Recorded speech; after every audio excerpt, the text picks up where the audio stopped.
خداوند یسوع مسیح کے عظیم بابرکت نام میں آپ سب کو سلام۔ میں خداوند کا شکر گزار ہوں کہ خداوند نے آج پاسبل کیا کہ آپ کے ساتھ خداوند کے زندگی بخش پاک کلام کو شیئر کروں۔ میرے عزیزو، آج کا جو ہمارا موضوع ہے وہ قربانی کے گوشت پر ہے، اور ہم جانیں گے کہ بائبل مقدس کی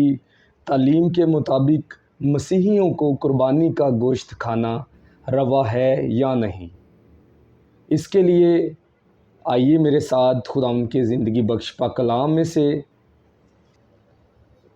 کرنتھیوں کے نام پولس رسول کا پہلا خط، اس کا 10واں باب اور اس کی 15 تا 18 آیت کی تلاوت کریں گے۔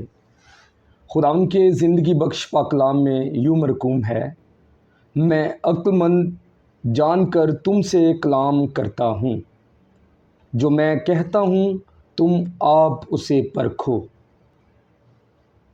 وہ برکت کا پیالہ جس پر ہم برکت چاہتے ہیں، کیا مسیح کے خون کی شراکت نہیں؟ وہ روٹی جسے ہم توڑتے ہیں،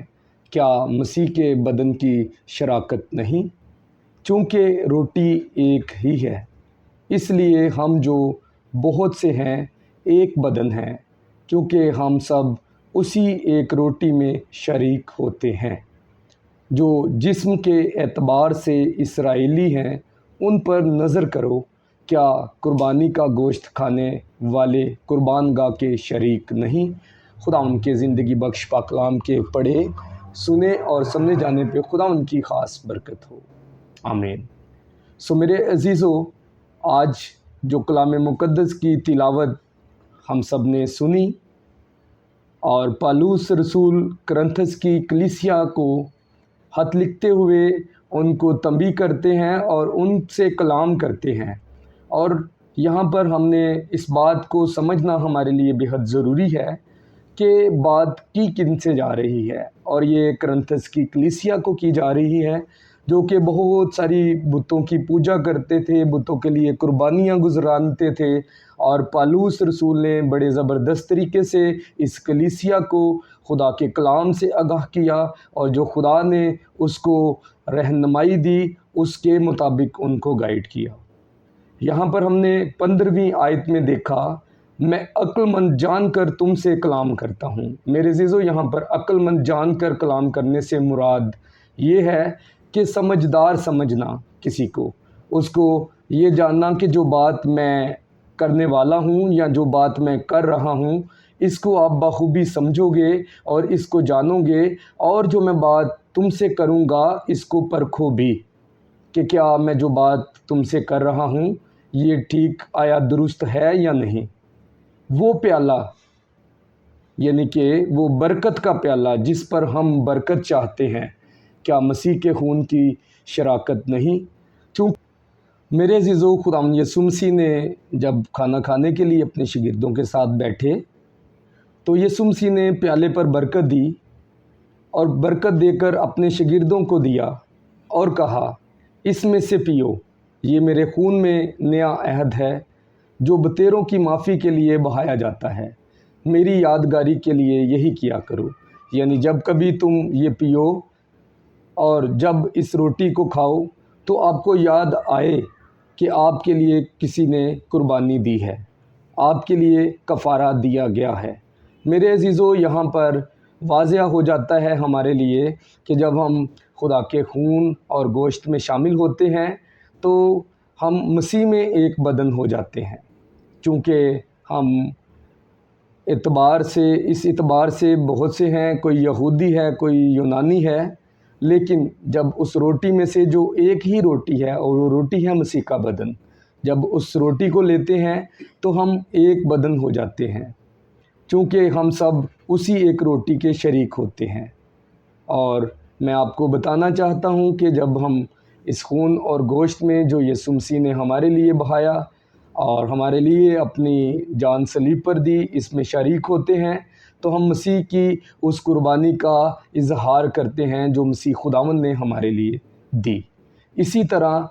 ہم 18ویں آیت پر اگر غور کرتے ہیں تو یہاں پر لکھا ہے: جو جسم کے اعتبار سے اسرائیلی ہیں ان پر نظر کرو، کیا قربانی کا گوشت کھانے والے قربان گاہ کے شریک نہیں؟ میرے عزیزو، یہاں پر پالوس رسول اس بات کو ہم پر واضح کرتے ہیں اور ہمیں بھی اس بات کو سمجھنے میں مدد ملتی ہے خدا ان کے پاک کلام میں سے کہ جب ہم قربانی کے گوشت میں شریک ہوتے ہیں تو یہ ایک خاص مقصد کے لیے قربانی کی جاتی ہے۔ چونکہ ہم سب یہ بھی سوال سننے کو ملتا ہے کہ قصابوں کی دکان پر جو بکتا ہے اس کو لے کے کھاتے ہیں تو وہ بھی تو قربانی کا ہو سکتا ہے۔ تو میرے عزیزو، اس بات کی بھی ہمیں کلام مقدس جو ہے ہماری رہنمائی کرتے ہیں۔ اسی باب کی اگر ہم 23ویں آیت پر غور کریں تو یہاں پر خدا ان کے زندگی بخش پاک کلام میں لکھا ہے، سب چیزیں روا تو ہیں مگر سب چیزیں مفید نہیں۔ سب چیزیں روا تو ہیں مگر سب چیزیں ترقی کا باعث نہیں۔ کوئی اپنی بہتری نہ ڈھونڈے بلکہ دوسرے کی، جو کچھ قصابوں کی دکانوں میں بکتا ہے وہ کھاؤ، اور دینی اعتبار کے سبب سے کچھ نہ پوچھو، کیونکہ زمین اسی کی معموری خداوند کی ہے۔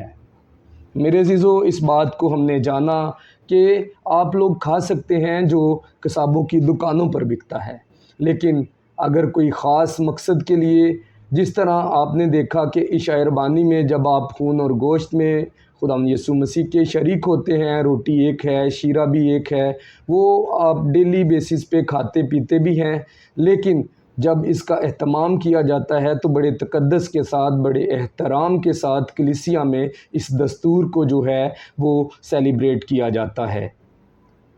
جبکہ یہ ایک خاص مقصد کے طور پر ہے۔ اسی طرح یہ قربانی بھی ہے، اور جو قربانی کا گوشت ہے یہ ایک خاص مقصد کے لیے ہمارے مسیحی بہن بھائی کرتے ہیں، اور ان کے کرنے کا مقصد یہ ہوتا ہے کہ یہ قربانی کر رہے ہوتے ہیں، اور قربانی کا گوشت کھانے والے قربان گاہ کے شریک نہیں۔ یہ ایک ہم سے سوال کیا جاتا ہے، اور میرے عزیزو، جب آپ گوشت کھاتے ہیں قربانی کا تو آپ قربانی کرنے والے کے ساتھ اس میں قربان گاہ میں شریک ہوتے ہیں۔ تو یسوع مسیح کی اس موت کا، اس صلیبی موت کا آپ کفارے کا انکار کرتے ہیں، جو کہ بے حد غلط طریقہ ہے۔